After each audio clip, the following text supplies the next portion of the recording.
በስመ አብ ወወልድ ወመንፈስ ቅዱስ አሐዱ አምላክ አሜን። ማክሰኞ የሚጸለይ የሚደገም ድርሳነ ማህያዊ። አንደኛ ምዕራፍ። አንድ አምላክ በሚሆን በአብ ወልድ በመንፈስ ቅዱስ ስም በእውነት በማመን ዓለምን ሁሉ የሚያድን የጌታችን የመድኃኒታችን የሞቱንና የመከራውን ነገር የሚናገር በዕለተ ሰሉስ የሚጸለይ የሚነበብ ድርሳን ይህ ነው። ጌታችን ኢየሱስንም አይሁድ አስቀድሞ ወደ ሐና ወሰዱት። በዚያች ወራት ሊቀ ካህናት ተሽሞ ለነበረ ለቀያፋ አማቱ ነበርና፣ ቀያፋ ፈሪሳውያንና የካህናት አለቆችን የመከራቸው ነበረ። ሕዝቡም ሁሉ ለመምከር በተሰበሰቡ ጊዜ እርስ በርሳቸው እነሆ ይህ ሰው ብዙ ታምራት ያደርጋል፣ ምን እናድርግ ተባባሉ። እንዲሁም ብንተወው ሁሉ ያምንበታል። የሮሜ ሰዎች መጥተው እኛንም ወገኖቻችንንም አገራችንንም ይወስዳሉ። ቀያፋም እናንተስ የምትመክሩትን አታውቁም፣ ይህ ሁሉ ሕዝብ ከሚጠፋ አንድ ሰው ብንገድል ይሻላል አላቸው። ይህንንም ያለው ከልቡ አይደለም፣ ስለ ሕዝቡ ሁሉ ይሞት ዘንድ ስላለው ትንቢት ተናገረ እንጂ ስለ ሕዝቡም ብቻ አይደለም፣ የተበተኑ የእግዚአብሔር ልጆች በአንድነት ሊሰበስባቸው ነው እንጂ። ከዚያች ቀን ጀምረው እስከሚሞትባት ዓርብ ቀን ድረስ ጌታችን ኢየሱስን ይገድሉት ዘንድ ተማከሩ። ሲወስዱትም ከተክሉ ቦታ ጀምሮ እስከ ሐና ቤት ድረስ ከምድር ላይ 7 ጊዜ ወደቀ። አይሁድ ግን በመውደቁ አዝነው ከሚያነሱት ይልቅ ከፊትና ከኋላው 340 ጊዜ በእግራቸው ረገጡት። የተሳለ ጦርን መርገጥ እንዲብስባቸው አላወቁምና። አይሁድም የጌታችን የኢየሱስ ክርስቶስን የአንገቱን ስር ይሙት ብለው በታላቅ አመታት መቱት። እያንዳንዱም ለሞት የሚያበቃ 19 ጊዜ ደበደቡት። ሁልጊዜ ለመግደል ይፈልጉት ነበርና።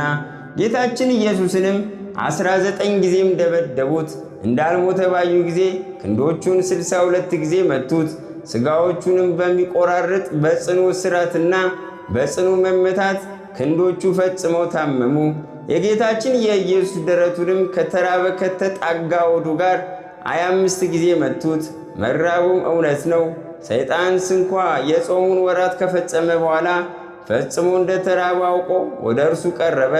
ሲፈታተነው የእግዚአብሔር ልጅስ ከሆንክ እኚህን ደንጎች እንጀራ ይሁኑ ብለህ እዘዝ፣ እኔም አንተም ተርበናልና አለው።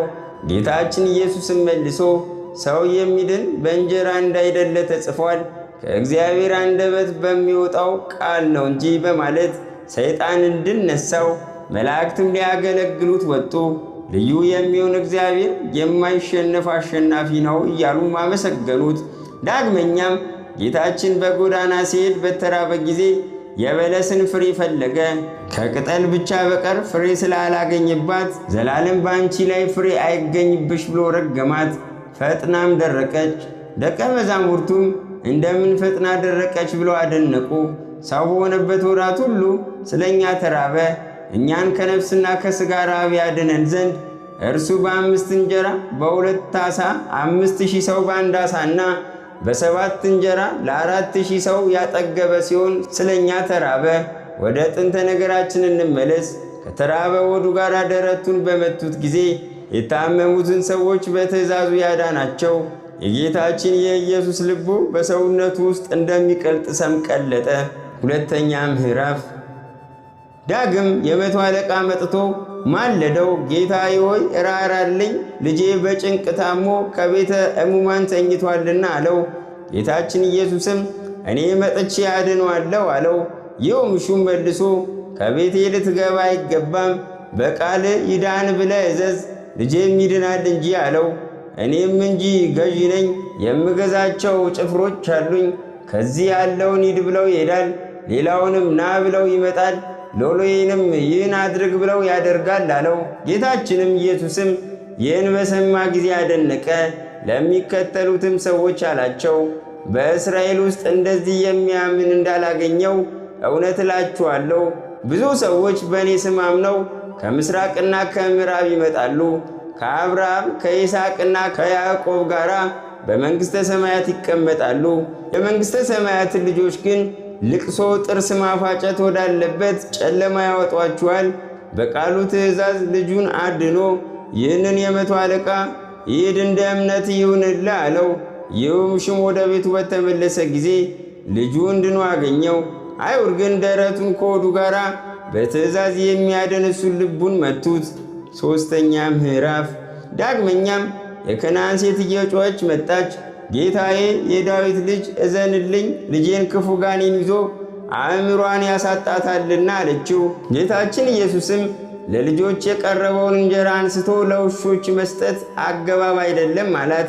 ይህችም ሴት መልሳ አሁን ጌታዬ ውሾችም እንጂ ከልጆች ከጌቶቻቸው ገበታ የሚጥሉትን ፍርፋሪ ይበላሉ አለችው። በልቡም ትእዛዝ ከልጇ ጋኔኑን አወጣ። ጌታችን ኢየሱስም ስለ እምነትሽ ያን ጋኔን ከልጅሽ ወጣ ሂጂ አላት። ወደ ቤቷን በተመለሰች ጊዜ ጋኔኑ ከሷ ወጥቶ ልጅቱ ድና ልብሷን ለብሳ ከአልጋ ላይ ተቀምጣ አገኘቻት። አይሁድ ግን ደረቱን ከሆዱ ጋር ልቡንም መቱት። በልቦናው ትእዛዝ ለምጽ የያዛቸውን 10ን ሰዎች አዳናቸው። ቸር ጌታችን ኢየሱስ ከበጎ ሳጥን ልቦናው በጎ ነገርን ያወጣታልና። እንደዚህ የሚራራ ልብ ግን መከራ ተቀበለ፣ እንደ ሰም ቀለጠ።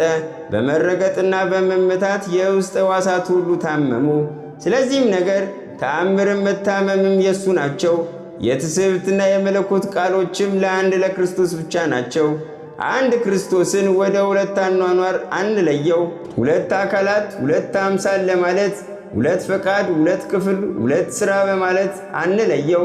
ከተዋህዶ በኋላ የመለኮትም የትስብእትም አንድ ሥራ ነው እንጂ በአህያዋና በውርንጭላዋ ላይ ተቀምጠው በትሕትና የታዩትን የጌታችን የኢየሱስን ጭኖች 80 ጊዜ የመቱት አሉ። የተቀመጠውም እንደ አርበኞች በሰረገላ በፈረስ አይደለም። ጌታችን ኢየሱስ ሰውን ማጥፋት አይወድምና ዮሐንስና ያዕቆብን የሰውነታችሁን መጠን አታውቁምን እንዳላቸው የሰው ልጅ ሰውን ሊያድን እንጂ ሊያጠፋ አልመጣምና።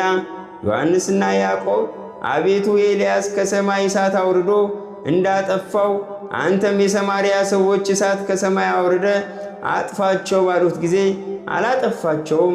በአህያዋና በውርንጭላዋ በላይ በመቀመጡ ፍቅርና ትሕትናን እንዳመጣ ወራቱም የፍቅር ወራት እንደሆነ ተገለጠ፣ ተረዳ። ከጠላቶቹም ከአይሁድ እጅ እንዳያመልጥ በእነሱም እጅ እንዲሞት ተረዳ። ዮርዳኖስ የፈራቸው የጌታችን የኢየሱስን እግሮች 47 ጊዜ የመቷቸውም አሉ። ዮርዳኖስም የጌታችን እግሮች ከዳርቻው በደረሱ ጊዜ 40 ክንድ ያህል ወደ ኋላው ተመልሶ ሸሸ። እሳታውያን ከሚሆኑ እግሮቹ የተነሳ ዮርዳኖስ በእሳት እንዳፈሉት የፈላ ሆነ። አያላን በሚሆኑ እግሮቹ ከላይ ነቁ። አንድ የነበረ ዮርዳኖስ ከታች ከሁለት ተከፈለ። በጌታችን በኢየሱስ እግሮች ስር አንበሪዎችና አሶች ሰገዱለት። ጠላት ዲያብሎስ ጽፎ በዮርዳኖስ ያኖረው የአዳምና የሔዋን የዕዳ ደብዳቤ በእግሮቹ አጠፋቸው። ጌታችን ኢየሱስ በዮሐንስ እጅ በዮርዳኖስ የተጠመቀ በዚህ ምክንያት ነውና ጌታችን ኢየሱስ በዮርዳኖስ ወንዝ ያጠምቀው ዘንድ ከገሊላ ወደ ዮሐንስ ሄደ ብሎ ወንጌል እንደተናገረ፣ ዮሐንስም እኔ ከአንተ እጠመቅ ዘንድ እወዳለሁ እንጂ አንተ ወደ እኔ ትመጣለህን ብሎ አይሆንም አለው። ጌታችን ኢየሱስም መልሶ አንድ ጊዜ ስተው ይህ ለእኛ ተድላ ነውና አለው። እውነትም ነገር ትንቢተ ነቢያትን እንፈጽም ዘንድ ይገባናልና ከዚህ በኋላ ተወው። ዮሐንስም ጌታችን ኢየሱስን ክቡር ምስጉን የምትሆን ብርሃንን የምትገልጽ የእግዚአብሔር ልጆች ይቅር በለኝ እያለም አጠመቀው። የማይዳሰስ ራሱን ዳሰሰው፣ ውኆችም በራሱ ላይ ፈሉ። በመጠመቁም ክብር ስላጣን ፈንታ በክብር ላይ ክብርን አገኘን። ከተጠመቀም በኋላ ያን ጊዜውን ከሕዋ ወጣ። እነሆ ሰማያት ተከፈሉለት። የእግዚአብሔርን መንፈስ እንደ እርግብ ወርዶ ከራሱ ላይ ሲቀመጥ አየ። እነሆ የመረጥኩት ደስ የምሰኝበት የምወደው ልጄ ይህ ነው የሚል ድምፅ ከሰማይ መጣ።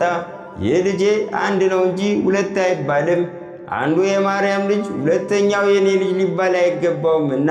በጎል የተወለደው ሌላ፣ መላእክት የሰገዱለት ሌላ አይደለም፣ የተጠመቀው ሌላ አይደለም፣ አንዱ ልጄ ነው እንጂ።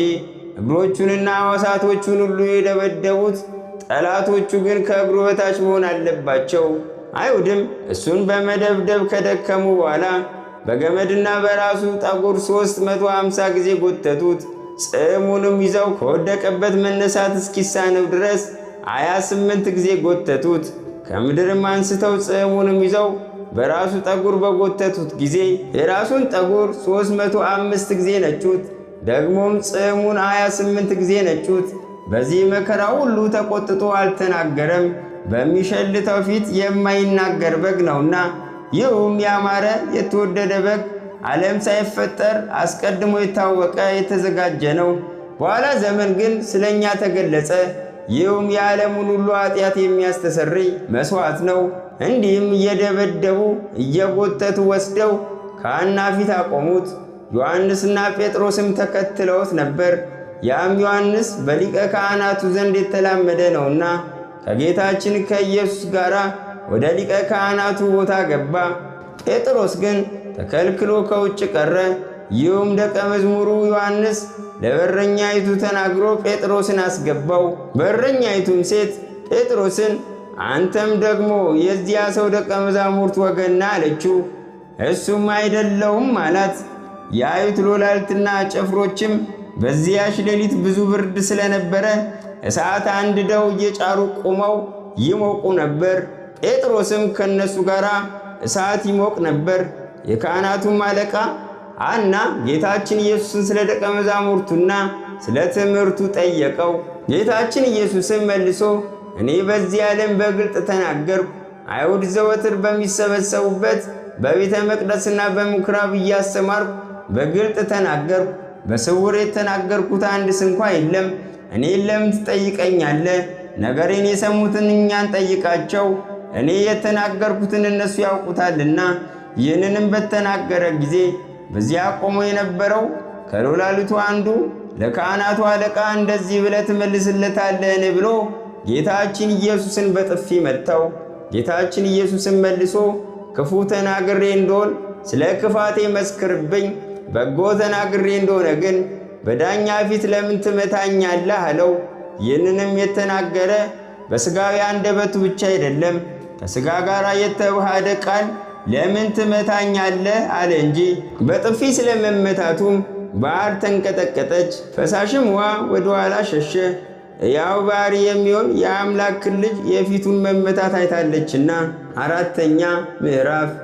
ሐናም ጌታችን ኢየሱስን እንደታሰረ ወደ ካህናቱ አለቃ ወደ ቀያፋ ሰደደው። ጴጥሮስም እስከ ካህናቱ አለቃ ቦታ ድረስ ከሩቅ ተከተለው፣ የነገሩንም መጨረሻ ያይ ዘንድ ወደ ውስጥ ገባ። ካህናቱና የካህናቱ አለቆች ሕዝቡም ሁሉ ግን ጌታችን ኢየሱስን ይገድሉት ዘንድ የሐሰት ምስክር ይፈልጉ ጀመር፣ ነገር ግን አላገኙም። ከዚህም በኋላ ብዙ የሐሰት ምስክሮች መጡ። ደግሞም 2 ሰዎች መጥተው ይህማ ይህን የእግዚአብሔርን ቤተ መቅደስ አፍርሼ በሦስተኛው ቀን እሠራለሁ ያለው ነው አሉ። ማርቆስም ጌታችን ኢየሱስን ጸሐፊዎችና ካህናቱ የካህናቱም አለቆች ወደ ተሰበሰቡበት ወደ ካህናት አለቃ ቦታ ወሰዱት ብሎ ተናግሯል። ጴጥሮስም እስከ ካህናቱ አለቃ ቦታ ድረስ ርቆ ተከተለው። ጴጥሮስም ከሎላልቶቻቸው ጋር በብርሃን በኩል ተቀምጦ እሳት ይሞቅ ነበር። የካህናት አለቆችና ሕዝቡ ሁሉ ጌታችን ኢየሱስን ይገድሉት ዘንድ የሐሰት ምስክር ይፈልጉ ነበር፣ ነገር ግን አላገኙም። በሐሰትም የሚመሰክሩበት ብዙ ሰዎች ነበሩ፣ ምስክርነታቸውም አልተስማማም። ሌሎች የሐሰት ምስክሮች ተነስተው እንዲህ ብለው ተናገሩ፣ ይህ እጅ የሠራውን መቅደስ አፍርሼ በሦስተኛው ቀን ሌላ በእጅ ያልተሠራ እሠራለሁ ሲል እኛ ሰማነው ብለው ተናገሩ። ከዚህም ጋር ምስክርነታቸው አልተስማማም። የካህናቱም አለቃ ከአደባባይ መካከል ተነስቶ እኚህ ይህን ያህል ሲያሳጡ አንድ ስንኳ አትመልስን ምን ብሎ ጌታችን ኢየሱስን ጠየቀው። ጌታችን ኢየሱስ ግን ዝም አለ፣ ምንም አልመለሰም። ደግሞም የካህናቱ አለቃ የብሩክ ልጅ ክርስቶስ አንተ ነህን ብሎ ጠየቀው። እውነትም የእግዚአብሔር ልጅ ክርስቶስ አንተ እንደሆንክ ትነግረኝ ዘንድ በሕያው እግዚአብሔር አማጽኛለሁ አለው። ጌታችን ኢየሱስን መልሶ እኔ ክርስቶስ እንደሆንኩ አንተ ትላለህ አለው። እነሆ የሰውን ልጅ በሰማይ ደመና ተቀምጦ ኃይል ባለው ሥልጣን ሲመጣ ታዩታላችሁ። የካህናቱም አለቃ ልብሱን ቀደደና እንዲህ አለ፣ እነሆ ስድቡን ሰማችሁ፣ ለምን ምስክር ትፈልጋላችሁ? እንግዲህ ምን ትላላችሁ አላቸው። ሁሉም ሞት ይገባዋል ብለው ፈረዱበት። አይሁድም ከሰው ልጅ ይልቅ ደም ግባቱ በሚያምር በጌታችን በኢየሱስ ፊት ላይ ምራቅ ያበዛላቸው ዘንድ በአፋቸው ውሃ እየጨመሩ ምራቃቸውን 73 ጊዜ ተፉበት። ፊቴን አይቶ የሚድን የለም ብሎ በተናገረ በጌታችን ፊት ላይ ተፉበት። እሱ ግን ምራቃቸውን ተጸይፎ ፊቱን አልመለሰም። ጌታችን ኢየሱስም የሚያስጸይፍ ምራቅን በፊቱ ላይ በመቀበሉ በኃጢአት የተቋቆረን የኃጢአት ቅባት የተቀባ ፊታችንን ደስ በሚያሰኝ ቅባቱ ብሩህ ያድርግልን። ራሱንም በበትር መቱት፣ ጉንጮቹንም 120 ጊዜ በጥፊ መቱት። በጥፊና በበትር ከመመታቱ ብዛት የተነሳ ራሱም ጉንጮቹም ቆሰሉ። በራሱም ላይ ያሉ ቁስሎቹ ታላላቆች 72 ያህል ናቸው። ዓይኖቹም አፍንጮቹም የደም ምንጭ ሆኑ። የያዙትም ሰዎች በጌታችን ኢየሱስ ክርስቶስ ይዘብቱበት ጀመር። ፊቱን በጨርቅ ቅዳጅ ሸፍነው እየደበደቡ ክርስቶስ የመታ ማን ነው ተናገር ይሉት ነበር። ሌላም ብዙ ስድብ ይሰርቡትም ነበር። 5ኛ ምዕራፍ። ጴጥሮስም ከውጭ ተቀምጦ ሳለ አንዲት ብላቴና መጥታ አንተም ከገሊላው ሰው ከኢየሱስ ጋር ነበርክ አለችው።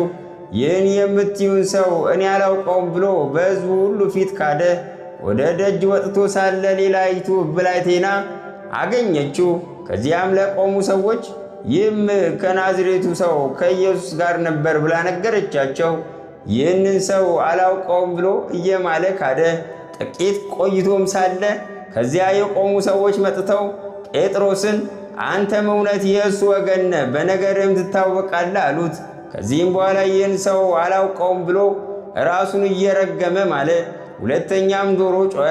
ጌታችን ኢየሱስም ተመልሶ ጴጥሮስን አየው። ጴጥሮስም ዶሮ ሳይጮህ 3 ጊዜ ትክደኛለህ ብሎ ጌታችን ኢየሱስ የተናገረውን ቃል አስቦ ሂዶ ያለቅስ ጀመር።